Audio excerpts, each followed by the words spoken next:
कि पिछले 15 साल की भारतीय जनता पार्टी की सरकार में बस्तर जल रहा था, आदिवासियों के घर जलाए जा रहे थे, आदिवासियों को पहले गोली मारो फिर उसके ऊपर नक्सली कपड़ा पहना दिया जाता था। वो दिन भी हम भूले नहीं हैं। लेकिन आज छत्तीसगढ़ में हमारी कांग्रेस की सरकार आने के बाद माननीय मुख्यमंत्री भूपेश बघेल जी के नेतृत्व में आज बस्तर से लेके पूरे प्रदेश में आदिवासी सुरक्षित हैं और आदिवासियों का अपना अधिकार, जल जंगल जमीन जो अपना अधिकार वो आदिवासियों को मिल रहा है। पिछले 4.5 सालों में सबसे ज्यादा शोषण किसी ने किया है, उनके ऊपर अत्याचार किया, उनके ऊपर अन्याय किया है। पूरा बस्तर आज आग से जल रहा है। आदिवासी आंदोलन पर उतरे हुए हैं।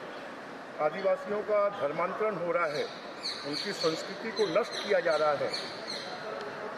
यहाँ तक कि आदिवासियों के बीच में, आदिवासी और धर्मांतरित आदिवासियों के बीच में इतना विवाद बढ़ गया है कि अब 100 को दफनाने की अनुमति भी नहीं मिल रही है।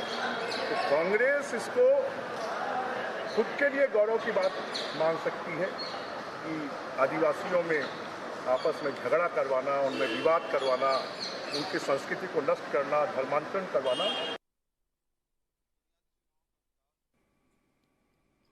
नमस्कार, मैं हूं मोहन तिवारी। आज के मुद्दे में आपका स्वागत है। और आज जैसा कि आप जानते हैं कि आदिवासी दिवस है, तो आज बात होगी आदिवासियों की। जी हां, आदिवासी छत्तीसगढ़ की जान और छत्तीसगढ़ की शान है। ऐसे में छत्तीसगढ़ के आदिवासियों का उत्थान हो, ये हम सबकी इच्छा रहती है।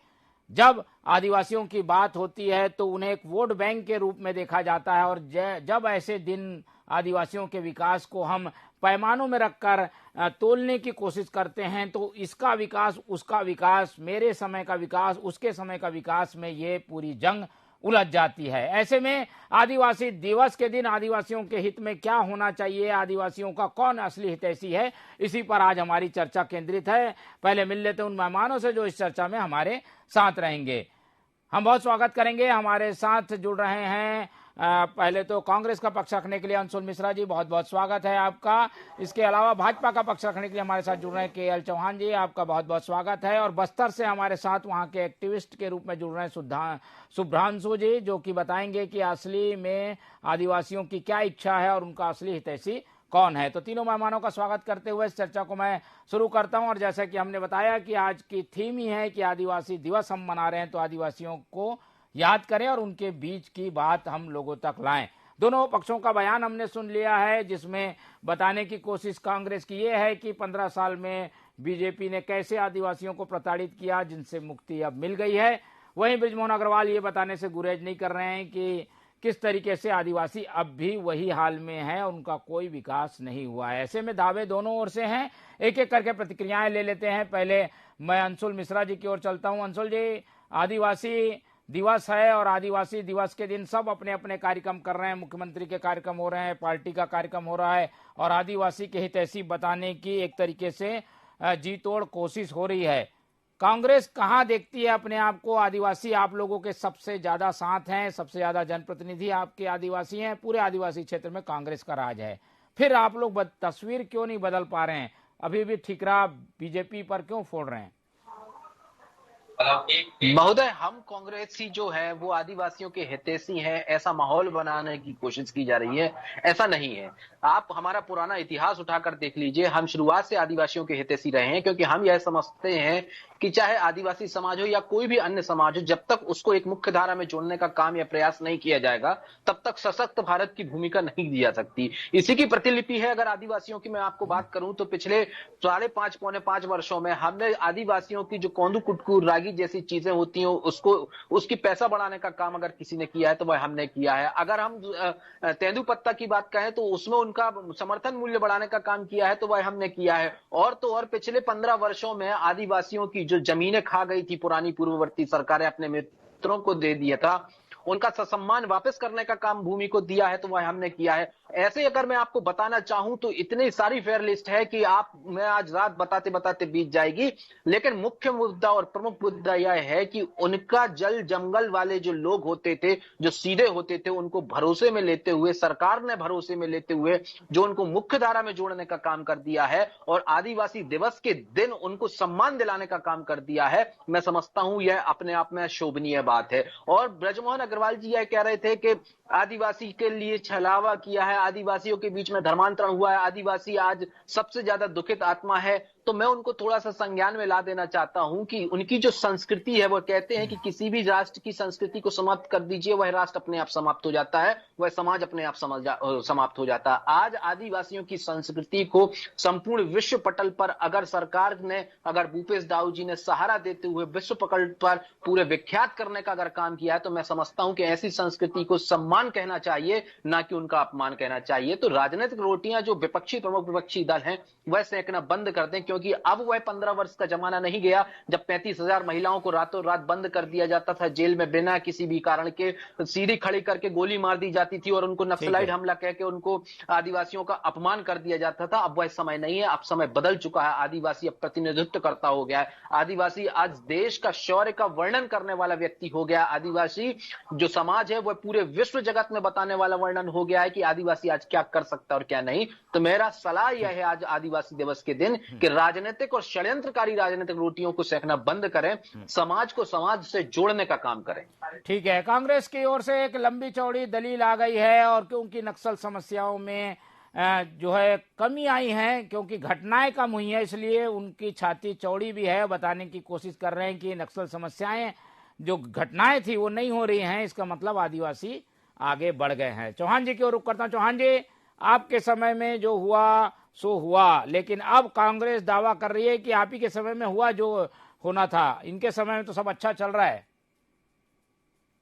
जी जी जी जी जी तिवारी जी, मेन बात यह है कि कांग्रेस जो महोत्सव बना रही है और ढोंग रचा रही है और अपने काले कारनामों का उसमें चादर डाल रही है, तो मैं ये बता दूं कि वो इस सिस्टम से चलती है कि 25,000 शिशु कुपोषण और बेइलाज मर जाएं, 900 महिलाएं गर्भवती जो है वो मर जाएं बिना इलाज के और कुपोषण के, और आप महोत्सव बनाएं।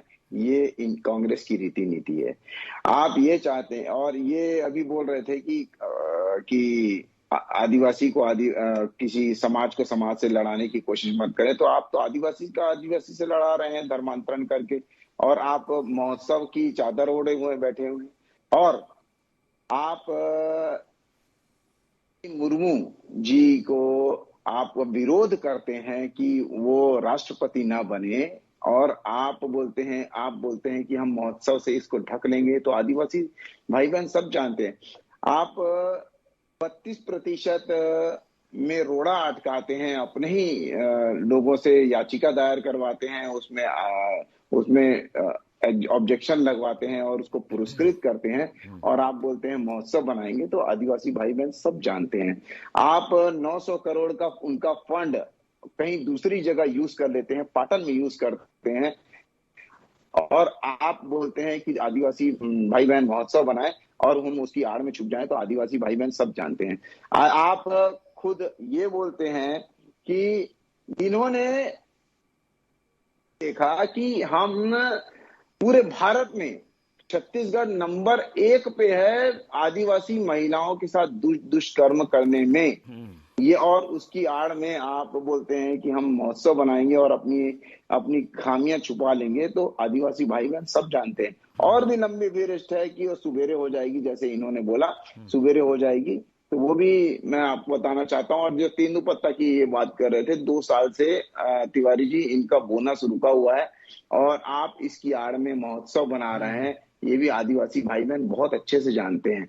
और आदिवासी भाई बहन ये भी बहुत अच्छे से जानते हैं कि इनका पार्षद जो कमरान है, उन्होंने आदिवासी लड़कों को दौड़ा दौड़ा के पीटा है, और उसके बाद बोलते हैं कि हम आदिवासी महोत्सव बना के हम इसको रोक सकते हैं, इसको ढक सकते हैं। तो आदिवासी भाई बहन सब जानते हैं। मैं एक बड़ा आरोप चौहान जी ये दीपक बैज जी की ओर से आया कि आदिवासियों को वर्दी पहनाकर गोलियां मार दी जाती थी, नक्सल समस्या हल करने के नाम पर आदिवासियों को मारा जाता था। इस तरीके की बातों ने घर कर गए हैं आदिवासियों के दिलों पर, और यही वजह है कि बस्तर में आप लोगों को वोट कम मिले। अब इसका क्या जवाब देंगे? ये बातें फैलाई जाती हैं, आप लोगों ने किया नहीं किया ये अलग बात है, लेकिन ये बातें हैं सतह पर। अच्छा क्वेश्चन उठाया है दीपक बैज जी। अभी तक क्या सोए हुए थे, और क्या इतने निकम्मे हैं इन लोग कि अभी तक आप लोग कुछ बोल नहीं पाए हैं, और इतनी बड़ी घटना हो गई है और आप लोग चुप बैठे हुए हैं? क्या लॉ एंड ऑर्डर नाम की कोई चीज नहीं है? आपकी 2014 तक तो केंद्र में सरकार थी ना, क्यों आपने क्यों नहीं उठाया? और यहाँ पर विपक्ष की भूमिका में आप छोटे से छोटा कुत्ता भी मर जाता है तो आप बोलते हैं, आप हल्ला करने लग जाते हैं कि इसमें बीजेपी वाले का हाथ है। तो मैं ये पूछना चाहता हूं कि दीपक बैज जी अभी तक क्या सोए हुए थे, या इनकी कांग्रेस पार्टी क्या सोई हुई थी? क्या इनको ये पता नहीं है कि इतनी बड़ी घटना हो गई है और इसका पुख्ता सबूत क्या है? और अगर ऐसी इतनी बड़ी घटना हुई है तो आज अभी कोर्ट में क्यों नहीं है? और कोर्ट में ऐसा कोई आपने मतलब तथ्य पेश किया है जिसमें भारतीय जनता पार्टी या रमन सरकार इसमें दोषी करार दी गई है? तो ऐसा बोलने से पहले दीपक बैज जी को ये पहले सोच समझ लेना चाहिए था। या तो दीपक बैज जी नए नए नेता बने हैं और उसके बाद ये बोल रहे हैं कि पुराने नेता तो निकम्मे थे हमारे कांग्रेस पार्टी के, जो जिन्होंने अभी तक ये आवाज नहीं उठाई है, और मैं उठा रहा हूं ये आवाज, और हमारी तो कुछ है ही नहीं। अरे पहले एक वक्तव्य बोलने से पहले आदमी को सोच लेना चाहिए कि उसमें फैक्ट वगैरह है कि नहीं है, उसके बाद अपनी बात रखनी चाहिए। नहीं तो हंसी उड़ती है जैसे इनके नेता की उड़ती है, और उनको सांसद सदस्यता से निष्कासित कर दिया जाता है, और उसके बाद हाथ पांव जोड़ के फिर से वापिस आते हैं। तो ऐसे उलूल जुलूल बयान देना इनकी रीति नीति है। मैं सिर्फ इन लोग की बातें नहीं कर रहा हूं, इनकी रीति नीति है तिवारी जी। ठीक है, हमारे को दीपक बैज जी जैसे लोगों को सीरियसली नहीं लेना चाहिए। ठीक है, चलिए ये तो रही बीजेपी की दलील। आदिवासी क्षेत्रों में क्या हो रहा है वो शुभ्रांशु जी ज्यादा अच्छे से बताएंगे, लेकिन ये हम उनसे संपर्क करने की एक बार और फिर से कोशिश करते हैं। अंशुल जी अपनी बारी का इंतजार कर रहे हैं। अंशुल जी, ये आरोप लगाकर आप केवल इस बात से इनकार नहीं कर सकते कि विकास आपको करना है, सरकार में आप लोग हैं, पिछली सरकार को बार बार दिखाकर आप लोग विश्वास हासिल नहीं कर सकते। एक बार 18 में हो गया, अब सामने चुनाव हैं, आदिवासी पूरे के पूरे आपके जनप्रतिनिधि हैं, फिर एक बार उनके पास जाएंगे, क्या वही विश्वास मिल पाएगा फिर से? मैं आपको बिंदुवार तरीके के जवाब देने का प्रयास करूंगा, और इन्होंने जो झूठ का पुलिंदा आपके समक्ष रचा हुआ है उसको तोड़ने का प्रयास अवश्य करूंगा। इन्होंने कहा कि दीपक बैज जी आखिर है क्या, नई नई राजनीति में आए हैं, क्या कर रहे हैं, सोए हुए हैं, बहुत सारे इन्होंने अतर्कसंगत बातें कर दी। तो इनको शायद पता नहीं है कि सांसद जो है, बीजेपी के जो सांसद है वो 300 से ज्यादा है महोदय, और जो आदिवासी क्षेत्र से आने वाला एक युवा नेता जब वहां पर संसद भवन में हुंकार भरता है तो 325 सांसद ऐसे थर-थर कांपते हैं, और वो आदिवासियों की बात करने वाला आदिवासी नेता जब बात करता है तो आपके मोदी जी डर जाते हैं और उसका माइक को काट देता है। ये हमने अपनी आवाज उठाई है देश की जनता के सामने, देश का जो लोकतंत्र का सबसे बड़ा मंदिर है उसको रेगुलर आवाज उठाने वाला अगर कोई छत्तीसगढ़ से नेता आता है तो वो दीपक बैज आता है। इसलिए सोए हुए हम नहीं थे, सोए हुए आप थे, डरे हुए हम नहीं थे, डरे हुए मोदी जी थे। तो थोड़ा सा आपको लोकसभा पढ़ लेना चाहिए और देख लेना चाहिए आदिवासियों के लिए। एक बात, दूसरी बात, इन्होंने धर्मांतरण की मुद्दा उठाया कि धर्मांतरण आदिवासियों के बीच में बहुत हो रहा है, तो शायद इनको यह पता नहीं है कि इन्हीं के पार्टी के नेताओं ने एक घर वापसी का अभियान चलाया करते थे, और इन्हीं के पार्टी के नेता उन्हीं के पार्टी के नेता का विरोध किया करते थे, और आपस में नूरा कसी चलती थी कि आदिवासियों का नेता हितैषी कौन है। तो ये धर्मांतरण जो होता है ना, धर्मांतरण का चोला पहन के षड्यंत्रकारी राजनीति की बात जो मैंने कहा तक मत किया करिए, क्योंकि अर्ध ज्ञान जो होता है वो निम्न ज्ञान से बहुत खराब होता है। और इन्होंने द्रौपदी मुर्मू जी की बात करी कि द्रौपदी मुर्मू जी का हमने विरोध किया। जो आरएसएस की महोदय पतली पतली पुस्तक पढ़ते हैं ना, वो संविधान को नहीं समझते, इसलिए इस प्रकार के वक्तव्य पेश हो जाते हैं। मैं आपको स्पष्ट कर देना चाहता हूं कि लोकतंत्र में और स्वस्थ जमहूरियत में अगर पक्ष के समक्ष विपक्ष खड़ा हुआ है, एक उम्मीदवार के समक्ष दूसरा उम्मीदवार खड़ा हुआ है तो उसे विरोध करना नहीं, उस व्यक्ति विशेष का या समाज का विरोध करना नहीं कहा जाता है, उस व्यक्ति विशेष की नीतियों का विरोध करना कहा जाता है। इसे लोकतंत्र और संविधान कहा जाता है। अगर आपने किसी उम्मीदवार को खड़ा किया है तो नैतिक जिम्मेदारी विपक्ष की भी बनती है कि वो कोई ना कोई जिम्मेदारी पूर्वक एक व्यक्ति विशेष को खड़ा किए। तो मैं ये समझता हूं के.एस. चौहान जी को थोड़ा सा संसद जो है, जो संसद चलती आई है, दीपक बेन जी ने क्या क्या कहा है उसको अवश्य पढ़ना चाहिए, और अगर उनके पास वो चीजें ना मिले तो एक बार रमन सिंह जी से जाके पूछ लेना चाहिए। उन्होंने उसके बारे में ट्वीट भी किया था और बहुत सारी बातें भी लेकिन ये क्या हासिल क्या हो जाएगा? किसी आदिवासी को वर्दी पहना के नक्सली है बोल के मारने से नक्सल समस्या खत्म नहीं होगी, बल्कि इससे और बढ़ेगी। जब नक्सल समस्या खत्म करने के प्रयास हो रहे हैं, वहां फोर्स लगी है, ये तो फोर्स के ऊपर आप आरोप हो गया ना कि सरकार तो नहीं करती, कोई वर्दी पहनाएगी, वहां पे जो फोर्स के लोग हैं वही ये काम करेंगे। नहीं नहीं, ये बात नहीं है। थोड़ा सा स्पष्टीकरण मैं आपको दे देना चाहता हूं। पहले विगत वर्षों में क्या हुआ करता था, हालांकि मैं बहुत ज्यादा विगत वर्षों की बात करना नहीं चाहता क्योंकि हमारे पास विकासवादी दृष्टिकोण है और हमने बहुत सारा विकास किया है। मैं समझता हूं कि मेरा समय जो है अपने विकास के कार्यों को गिनाने में लगे तो ज्यादा बेहतर है। लेकिन थोड़ा सा मैं आपको स्पष्ट कर देता हूं कि पहले क्या होता था कि सामान्य सीधे सज्जन आदिवासियों को खड़ा करके एक लाइन में खड़ा करते हुए गोली मार दी जाती थी, और गोली मार दी जाती थी वहीं के जो छद्म नेता हुआ करते थे, वहां के प्रतिनिधित्व करता हुआ करते थे, जिनका मैं आज सोशल मीडिया पर और मीडिया पर नाम लेना नहीं चाहता, वहां से मंत्री भी आया करते थे, उनके नुमाइंदे उनको वर्दी पहना के और ये बता देते थे कि ये जो है आदिवासी नहीं है, ये नक्सलाइट है। लेकिन हमने क्या किया, हमने उनके पास गए, हमने समानांतर एक व्यवस्था जमाई, हमने उनसे बात करी और उनको भरोसे में लिया। आज इसकी प्रतिलिपि है कि एनसीआरबी का डाटा यह कहता है कि पिछले 5 वर्षों में आज सिर्फ और सिर्फ 2 जिलों में नक्सलाइट हमला जो है, नक्सली जो है वो सीमित जाकर रह गए हैं, बाकी के जिलों से नक्सली खत्म हो चुके हैं। ये कैसे हो गया? ये कोई जादू की छड़ी तो नहीं चल गई, ये रमन सिंह जी का विश्वास तो नहीं आ गया, ये जनता जनार्दन का सीधे आदिवासियों का भरोसा जताया हमने। इसलिए आज जब आदिवासी समाज के बीच में हम लोग जाते हैं तो आदिवासी समाज का व्यक्ति हमें सम्मान की नजरों से देखता है। आदिवासी समाज का व्यक्ति हमसे यह कहता है कि आप हैं तो हमें। आज इतना बड़ा भरोसा अगर किसी ने कायम किया है तो वह हमारी सरकार ने कायम किया। मैंने वही कहा ना कि हमारे पास विकास की बातें करने के लिए बहुत है। पूर्ववर्ती सरकारों ने आदिवासियों को हांसी पर रखकर षड्यंत्रकारी राजनीति जो करी है उस पर हम जाना ही नहीं चाहते। इन्होंने तो यह किया था कि विश्व आदिवासी दिवस के दिन अपने ही आदिवासी नेताओं को रातों रात हटा दिया था और पता ही नहीं चला कि क्यों हटा दिया था। आज भी वो फड़कते हुए घूम रहे हैं कि भैया क्यों हटा दिया था, मुझे कारण तो बता दो। लेकिन पूरी बीजेपी उस दिन मौन क्यों थी? आज दिनांक में बता सकते हैं कि क्यों हटा दिया गया था? ये इनके चाल चरित्र और चेहरा है, और हमने जो बताया वह हमारा चाल चरित्र और चेहरा है। तो के.एस. चौहान जी को वो आरएसएस के बाहर निकल के संवैधानिक रूप से संसद की वो क्लिप पढ़ लेना चाहिए जिसमें दीपक बेन जी ने 300 से ज्यादा सांसदों की आदिवासियों को लेकर बोलती बंद कर दी थी। उसमें आदरणीय नरेंद्र मोदी जी भी थे, गृह मंत्री अमित शाह भी थे, राजनाथ सिंह जी भी थे, सारे मंत्री थे जो चुप्पी साधे हुए बैठे थे। इंतजार कर रहे हैं। ठीक है, आ गई अंशुल जी, आ गई आपकी बात, आ गई है। और हम इस बात पर ज्यादा जोर देना चाहते हैं कि भाई वो घटना इस तरीके के आरोप के साथ एक बार पेश हो चुकी है और उसके कारण आदिवासी समाज थोड़ा विचलित हुआ होगा, इसलिए बीजेपी के दामन के बजाय आप लोगों का दामन उसने थामा। लेकिन उसके बाद क्या स्थिति बदली है? चौहान जी, चलिए सब ये आरोपों को छोड़ भी दें तो क्या आदिवासी क्षेत्रों में अब विकास हो पाया है जिस आधार पर सरकार बनी थी? आप लोग इसका कैसे लाभ लेने की कुछ कोशिश करेंगे कि सरकार नाकाम रही है या उसने जो कहा है वो किया है? तिवारी जी, मैं इनसे ये पूछना चाहता हूँ, जैसे ये बोल रहे थे कि संसदीय भाषा आपको नहीं आती है या संसद का आपका ज्ञान अधूरा है, तो मैं ये बोलना चाहता हूँ कि जो प्रेसिडेंट राष्ट्रपति जी का जो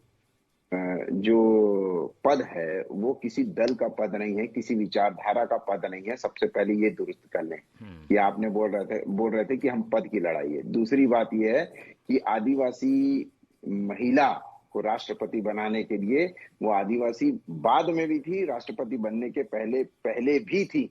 तो इस वजह से आपने एक आदिवासी महिला के विरोध में आप खड़े हुए थे, वो किसी दल विशेष की नहीं थी। आपको इतना ज्ञान होना चाहिए। उसके बाद आप टीवी डिबेट पे बैठा करिए कि वो किसी राष्ट्रपति का जो पद होता है वो संवैधानिक पद होता है और किसी दल विशेष का नहीं होता है। दूसरी बात मैं बोलना चाहता हूं, अब मैं नक्सलवाद पे आ जाता हूं। नक्सलवाद में जो कम हुई है अभी घटनाएं, वो उसका सबसे बड़ा जो कारण है, और आप ये सर्वे में भी निकल के आया है और आप लोग भी बहुत अच्छे से जानते हैं कि जो लोन वर्राटू अभियान था, जो 2014 के बाद 2014 के बाद जो लोन वर्राटू अभियान था जो आया, सर्वे का नाम उसके कारण ये बता नहीं पाएंगे कौन सा जिनके कारण ये सर्वे का नाम पूछिए, ये कौन सा सर्वे झूठ बोल रहे हैं, ये जो नक्सली हमले हुए, जो नक्सली जो सरेंडर हुए, वो किसके कारण हुए? वो इन्हीं के कारण हुए कि लोन सर्वे का नाम बता अभियान दीजिए। के तहत 2 लाख उनको दिए गए और वो सरेंडर हुए। इसके कारण नक्सली हमले वहां पर कम हो रहे हैं और नक्सलवाद अपने सरेंडर कर रहा है। ये इनके तो पदाधिकारी खुद इलाज करवाने जाते हैं और वहां पर पकड़े जाते हैं दीगर राज्यों में। और जो रही विकास की बात, 191 करोड़ रुपया तिवारी जी हमने अतिरिक्त बजट आदिवासियों के लिए लिया। इन्होंने क्या अतिरिक्त बजट लिया? कुछ नहीं। और 3 राज्यों में 6 लैंड बस्तर से डायरेक्ट जोड़ी गई, आंध्र प्रदेश, बस्तर से महाराष्ट्र, बस्तर से उड़ीसा, ये सब जगह जोड़ी गई। इन्होंने क्या जोड़ी? इन्होंने 100 किलोमीटर बंद कर दी थी 15 वर्षों में आपने 191 करोड़ के बजट में, आज तक नहीं बनाई है। जो जिनका इसने शिलान्यास किया हो और जिनका इन्होंने फीता काटा हो। 100 करोड़ रुपए का ऐसा एक प्रोजेक्ट बता दीजिए इन 4.5 सालों में तिवारी जी। ये सभी से आप पूछिए, 100 करोड़ का एक प्रोजेक्ट बता दीजिए जिसका आपने शिलान्यास किया हो और जिसका फीता काटा। आपके सवाल है तो जवाब भी आ रहे हैं अंशुल जी। ये हो पाया है क्या, बन पाया है क्या कुछ बस्तर में? और भी चलिए मैं इनका जवाब देता हूँ। मोहन जी, मेरी आवाज आप तक पहुंच रही है? 100 करोड़ का पूछ रहे हैं वो। तीन शुगर मिल और 3 यूनिवर्सिटी हमने 15 सालों में खोली। पिछले 60 सालों में आप लोग सोए हुए थे क्या? एक यूनिवर्सिटी नहीं खोली, सुन लीजिए, आपने एक भी शुगर मिल नहीं खोली। आप 4.5 सालों में क्या किया? काम बता रहे हैं वही बात बता रहे हैं चौहान। चलिए मैं बता रहा हूँ ना सर, मैं बता रहा हूं आपके लिए। देखिए कितनी उम्दा बात निकल कर आई। भ्रष्टाचारियों के मुंह पे भ्रष्टाचार की बात जब आप मुंह पे आ जाती है तो वह कोई फंस जाता है। इन्होंने स्वयं ने स्वीकार किया 191 करोड़ का हमने एडिशनल बजट यहां पर सम्मिलित किया है। और हमने क्या किया है, तो मैं तो सबसे पहले इनसे यह पूछना चाहता हूं कि 191 करोड़ के बजट में क्या इनके पास स्कूलों का प्रावधान नहीं था क्या? इनसे यह पूछिए कि आपने जब 191 करोड़ का बजट का प्रावधान रखा था उसमें खर्च कितना किया, एक बात। दूसरी बात, आपने 191 करोड़ के बजट में यह बताइए मुझे कि स्कूलें कितनी खोली। दूसरी बात, आप मुझे ये बताइए कि आपने उन स्कूलों को कितनी स्कूलों को बंद कर दिया? आपको पता है सर कितनी स्कूलें आपके रमन के जानकारी रखते हैं? आपने कॉलेजेस बंद कर दिया। रोइए मत, पहले जल्दी जोड़ो शुगर। अरे रोने नहीं, आपको पता है 191 करोड़ के बजट में आपने 191 करोड़ के बजट में आपने टाटा जैसी कंपनियों को, आदिवासी भाइयों की जमीनों को गिरवी रख दिया था। आपको पता है 191 करोड़ के बजट में आपके पास सिर्फ इतना पैसा नहीं था कि आप उनका सम्मान दे सके। एक काम बता दीजिए जो 100 करोड़ रुपए का आपने एक सौहार्दपूर्ण माहौल जा रहा है, एक उनकी इकोनॉमी स्ट्रांग हो रही है। उस आपके एक काम बता दीजिए, एक काम बता दीजिए। 191 करोड़ का बजट आपके लिए एडिशनल था तो वह 191 करोड़ का बजट किसके लिए चला गया था? कि आपके उन मंत्रियों के लिए हमारे अतिरिक्त बजट है, आकांक्षी जिले हमने जोड़े। ये नहीं था कि उनके पास महिलाओं के पास चप्पल भी पहुंचे, चप्पल हमने पहुंचाई है साहब वहां पर। आपके 191 करोड़ के बजट में ये नहीं था कि वो महिलाएं वहां पर साड़ी पहन सकें। आपके 191 करोड़ के बजट में यह नहीं था कि उनके पास रहने के लिए एक पक्की सड़क हो जाए। आपके 191 करोड़ के बजट में ये नहीं था कि जो हम लघु वन उपज 5,000 रुपए से ऊपर खरीदते हैं उसको 1,800 से 2,000 रुपए में अगर कोई खरीदता था तो 191 करोड़ का बजट देने वाली सरकार रमन की रावण शासन काल खरीदा करता था। हमने कोई बजट नहीं दिया है, बजट तो हमें आदिवासियों ने दिया है। और आप अभी बात कर रहे थे स्वास्थ्य सुविधा की, तो स्वास्थ्य सुविधा में भी मैं आपको आईना दिखा देता हूं। स्वास्थ्य सुविधा के मुताबिक बस्तर सिर्फ एक ऐसा संभाग हुआ करता था जो संपूर्ण हिंदुस्तान में कुपोषित राज्य कुपोषित से बता दीजिए जो इन्होंने शिलान्यास किया था वो रमन के रावण शासन काल में हुआ करता था। आज हम 92वें स्थान पर खड़े हैं, यह एनसीआरबी का डाटा कहता है। और आपने एक बात और कही कि हाँ, एक सर्वे के मुताबिक 2 लाख और 3 लाख, मैं जिम्मेदारी के साथ कहता हूं कि उस सर्वे का नाम बता दीजिए, क्योंकि आप सर्वे का नाम नहीं बता पाएंगे। चौहान जी नाम बता दीजिए। करोड़ का आप नाम सर्वे बता कुछ दीजिए, हुआ नहीं, एक आप प्रोजेक्ट सर्वे का नाम बता दीजिए, आप जो एक ही कहेंगे वो प्रोजेक्ट करने का नाम तैयार बता हूँ। दीजिए। बताइए आप कौन से सर्वे का एक नाम हुआ, प्रोजेक्ट का कौन सा नाम ऐसा बताइए। ऑथेंटिक और सरकारी सर्वे है। एक और आप ये कह रहे हैं कि प्रोजेक्ट मैं का अंशुल नाम मिश्रा आपके बताइए। खिलाफ में विधायकी का चुनाव लड़ रहा हूं, तो इसका मतलब मैं आपके सबसे पहले आप बताइए कि 100 करोड़ रुपए का एक काम क्या किया है आपने। आज षड्यंत्रकारी राजनीति आदिवासी भाइयों सेकने के लिए आमादा। काम बताइए आप 100 करोड़ रुपए का। आप महोत्सव बना रहे हो ना, राजनीति आप 100 करोड़ रुपए का एक काम बता दीजिए। ठीक है। आदिवासी समाज चलिए आज आदिवासी दिवस है, ऐसी उम्मीद आप लोग से करते हैं कि ज्यादा आप लोग आदिवासियों पर लड़े नहीं, बल्कि आदिवासियों के विकास के बारे में जो है अपनी बातें रखें। और हम चाहते भी यही हैं, इस पूरी चर्चा का मकसद यही है कि आदिवासियों का विकास हो, उसके सुझाव आए, उस पर काम करने की कुछ बात आए, विपक्ष कुछ सुझाव दे, सरकार उस पर कुछ काम करे। आप लोग एक एक करके, समय कम है, 30-30 40 सेकंड में बता दीजिए कि आदिवासियों के लिए प्लान क्या है आप लोगों के पास। अंशुल मिश्रा जी पहले, उसके बाद चौहान जी। कर रहे थे और सुनने का आरोप काम नहीं, कर आरोप रही थी। बिल्कुल नहीं लेकिन जी। मैंने अपने विकास के कार्यों को बिंदुवार तरीके से नहीं, अभी प्लान क्या है? चलिए हो गया सो हो गया, प्लान क्या है 30 सेकंड में बता दीजिए जल्दी, क्या करना चाहते हैं आदिवासियों के लिए। हाँ, आदिवासी का सर्वांगीण विकास की चहुमुखी धारा की ओर मुख्य धारा में जोड़ने का काम जो हम कर रहे हैं, उसे ही द्रुत गति से काम करना चाहते हैं। और मैं यह समझता हूं कि किसी भी व्यवस्था में एक बेहतर की गुंजाइश होती है। अभी पहले व्यवस्थाएं जो खत्म हुई थी उन्हें बहाल किया गया, और बहाल करने के बाद उन्हें अच्छा किया गया। अब आने वाले समय में उन्हें बहुत अच्छा किया जाएगा, क्योंकि भूपेश था तो भरोसा था, भूपेश है तो भरोसा है, और भूपेश रहेगा तो भरोसा रहेगा। ठीक है, चलिए अब चौहान जी आपकी बारी, आप बता दीजिए फट से, क्या प्लान है आदिवासियों के लिए, क्या करना चाहेंगे? आज आदिवासी दिवस है, कुछ अच्छी बात बता दीजिए उनके लिए। हाँ, तिवारी जी, केंद्र सरकार जो रोड का काम कर रही है वो कर रही है। अभी भी छत्तीसगढ़ में 7,400 करोड़ रुपए का विकास का कार्य करवा की गई है। रेलवे लाइन और बढ़ाई जा रही है। दूसरी बात ये है कि जो केंद्र सरकार जो कर रही है, जो लोन मर्राठू अभियान के तहत करोड़ों रुपए दे रही है, आकांक्षी जिलों में मुख्य धारा में जोड़ने का जो प्रयास चालू है, जिसके कारण हमारे केंद्रीय मंत्री यहाँ पर समय समय पे आते हैं, वो मुख्य धारा में जोड़ने का वो काम राजनीति कर रही करने है आते केंद्र हैं सर। सरकार। 2 पैसा नहीं मिला हमारे छत्तीसगढ़ को, कैसा झूठ बोल रहा है, फिर से झूठ बोलेगा ये, कितना झूठ बोलोगे सर आप। सर्वांगीण विकास क्या होता है? अरे एक फैक्ट तो बताया कीजिए कि सर्वांगीण विकास आपने किया क्या है। एक कुछ नहीं है तो खोल नहीं पाए। मैंने अपने आधे घंटे की डिबेट में बताया है कि हमने क्या किया पिछले 60 ठीक साल है, में आप चलिए ये बहस शायद खत्म नहीं होगी, लेकिन हमें ये बहस खत्म करनी होगी क्योंकि समय कम है और ये आदिवासी दिवस है, इसलिए आदिवासियों पर चर्चा के साथ साथ कुछ सार्थक प्रयास करने की जरूरत है। और आदिवासी जिसके साथ जाता है उसी को सरकार मिलती है, अब तक का ये इतिहास रहा है। इसलिए आप लोग ऐसा प्रयास करें कि आदिवासी का दिल जीतने में कामयाब हो। दोनों साइड से ये कोशिश होनी चाहिए, और जिसकी ओर आदिवासी जाएगा उसके सर पर बंधेगा ताज। तो हम इसी उम्मीद से इस चर्चा को खत्म कर रहे हैं कि दोनों ओर से अच्छे प्रयास होंगे, सार्थक प्रयास होंगे, आदिवासियों का विकास होगा। फिलहाल इस पूरी चर्चा में हमारे साथ के.एस. चौहान जी जुड़े, उनका बहुत बहुत धन्यवाद। शुभ्रांशु जी रहे हमारे साथ, उनका धन्यवाद। और अंशुल मिश्रा जी हमारे साथ रहे, उनका भी धन्यवाद। तो तीनों मेहमानों का धन्यवाद करते हुए इस चर्चा को यहीं खत्म करता हूं और आपसे उम्मीद रखता हूं कि आप लोग देखते रहिए TV 24। मुझे दीजिए इजाजत, नमस्कार।